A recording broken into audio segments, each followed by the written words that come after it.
Okay, this video is on predicting double replacement products, so predicting products like we've been doing with the different kinds of chemical reactions, and it's also about net ionic equations. So as you can see, there is a lot here. I'd give this topic probably a 7 or 8 out of 10 for difficulty, just because of the sheer quantity of stuff.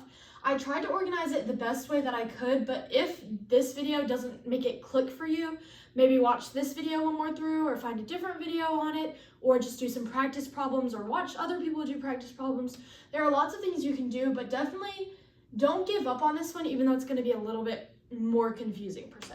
So first off, starting with the basics, we know that in a double replacement reaction, we have two things replacing each other. So I like to think of it as your metals are swapping partners. So I am, these blue purples are my metals, and this black and this green are my non-metals. And you can think of it either as your non-metals swapping partners or your metal swapping partners.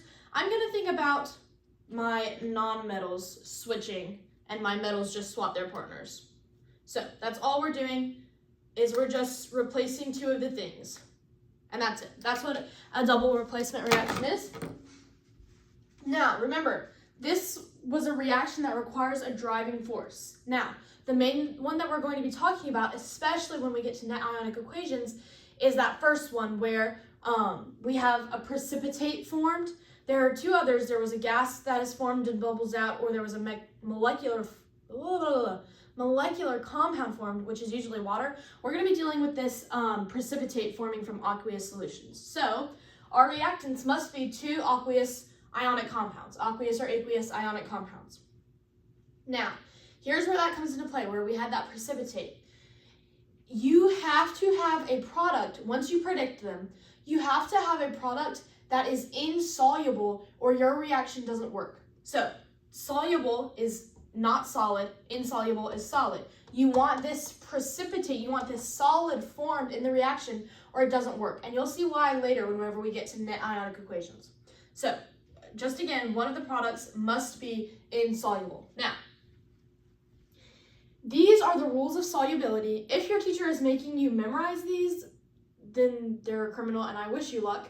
I know that my teacher in my chemistry class right now, and if any of you watching are in the same class as me, gave us this sheet, which is literally just what I have on the board here. So I find that just reading these rules was a bit confusing for me, because some of them said all of these things are soluble, and then all of these things are insoluble, except for these things, which are, so I just tried to write it in two different colors. If whatever you see written in the light blue is going to be soluble, it's going to be not a solid, and whatever you see written in the purple is going to be insoluble. So all of the exceptions to the ones about solubility are in this purple, and then all of the rules that start with things that are insoluble are going to be in purple. So I'm not going to read these or anything. This is just something that you need to look at. You need to write these down if you don't have a copy of them, because these are the rules that we're going to be referring to whenever we're doing any of our other practice problems. So definitely either pull out a sheet that has these rules on it,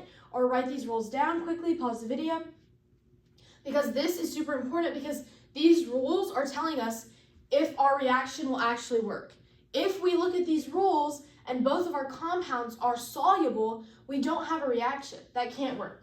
Okay, this is the second half of this video where we're going to talk more about net ionic equations, and we're going to do a practice problem which will hopefully make at least most of this make sense.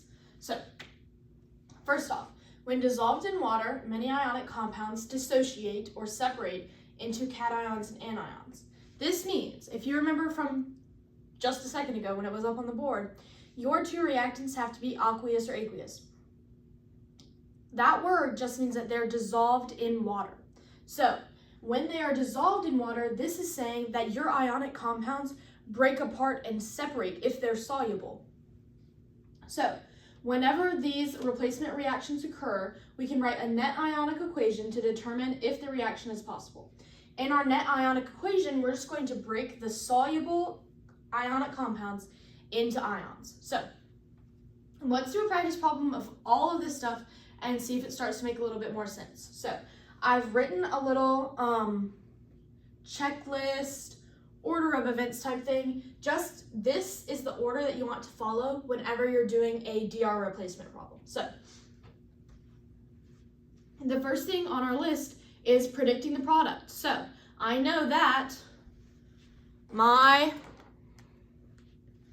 metals or my non-metals, however you want to think about it, I'm going to think about it as my metals swap pairs. So they're going to swap my non-metals. So I'm going to keep my metals in the same spot, my cobalt and my sodium.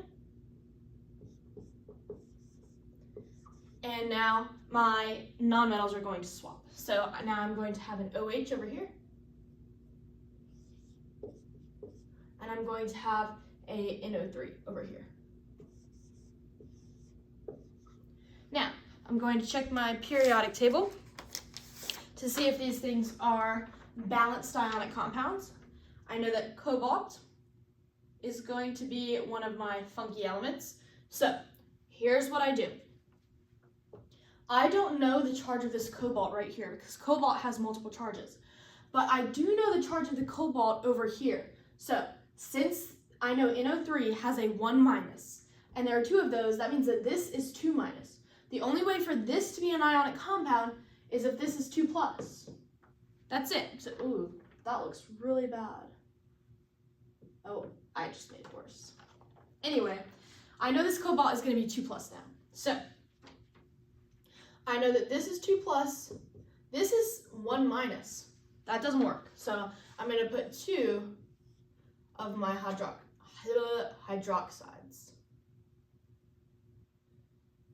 Okay, now onto this one. I know that sodium is a 1 plus and my NO3 is a 1 minus, so that is balanced. Let me erase these horrible, horrible numbers. All right, so now I have my balanced ionic compounds on this side. All right, so I predicted my products. Now I'm going to check my solubility.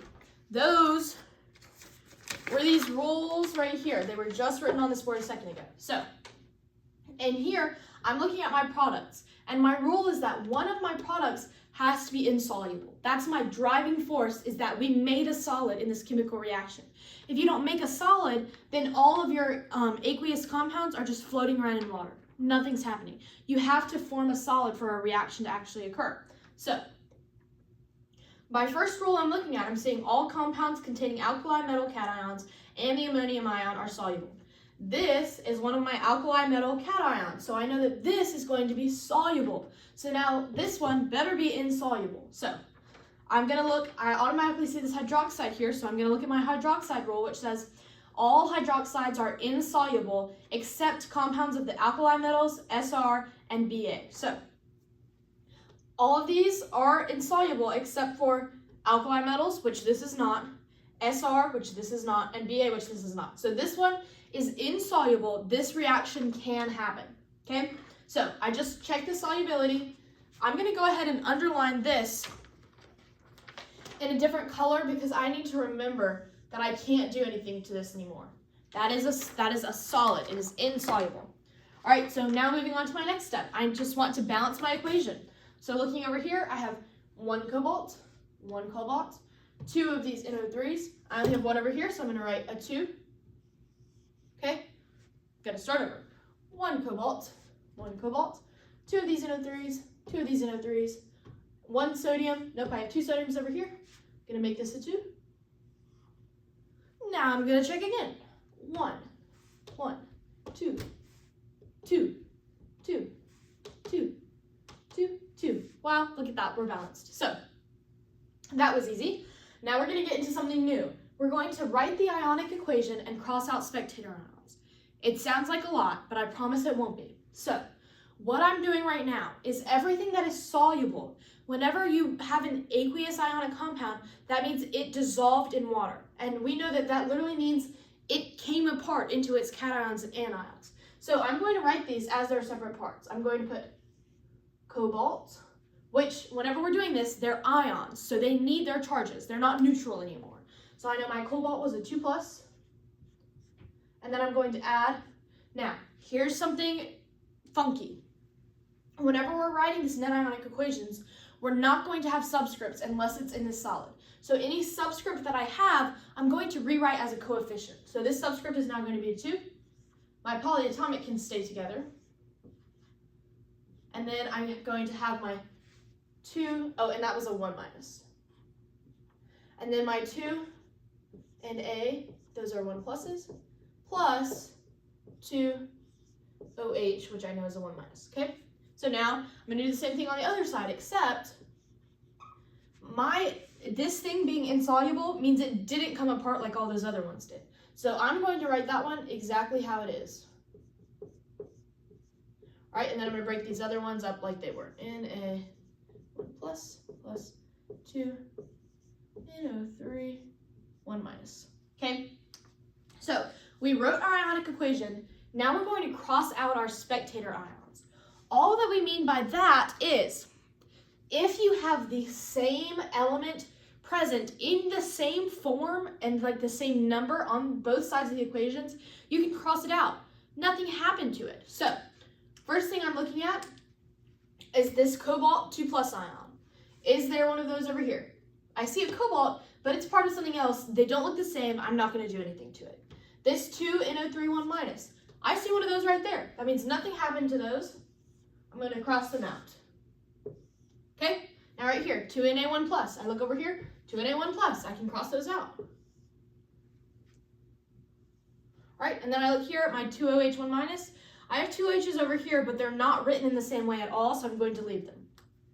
So now, this final part is, I wrote my ionic equation and I crossed out my spectator ions. Now this final part is telling me to write the net ionic equation.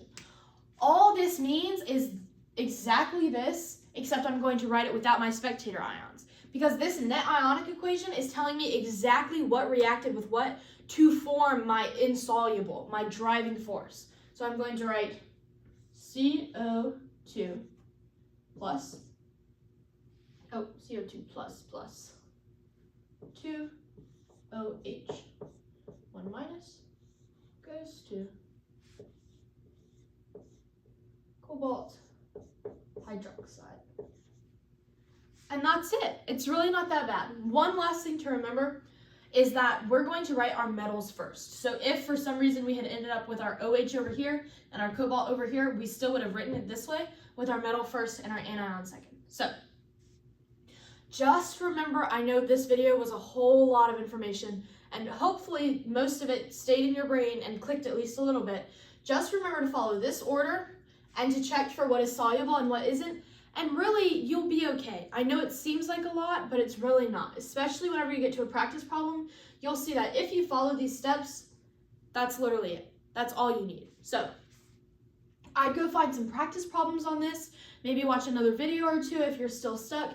And hopefully that this will make sense to you. Definitely don't give up on it. It starts to make sense the more you practice and the more you understand. So I hope this helped.